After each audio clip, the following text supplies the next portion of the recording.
আমি নৱালী জ্ঞানজ্যোতি উচ্চ মাধ্যমিক বিদ্যালয়ৰ ৭ম শ্ৰেণীৰ ছাত্ৰ-ছাত্ৰী।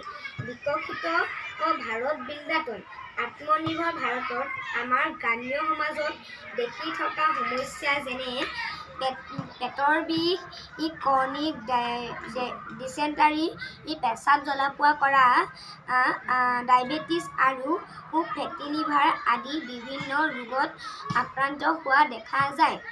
সেয়েহে আমি এই সমস্যাবোৰৰ পৰা সমাধান পাবলৈ এটা পৰ্যবেক্ষণ হাতত লৈছোঁ। পৰ্যবেক্ষণৰ বিষয়: পুঁজি থেকেৰা পৰম্পৰাগত অসমীয়া খাদ্য সম্ভাৰ, থলুৱা ঔষধি গুণৰ বিষয়ে পৰ্যবেক্ষণ। আমি শুকান পুঁজি থেকেৰা 25 গ্ৰাম লৈ 100 গ্ৰাম পানীত মিহলালে ঔষধি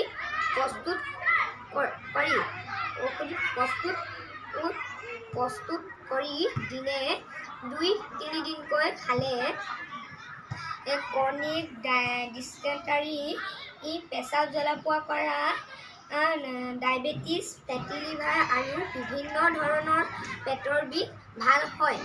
এয়াই আছিল আমাৰ পৰীক্ষা। নমস্কাৰ।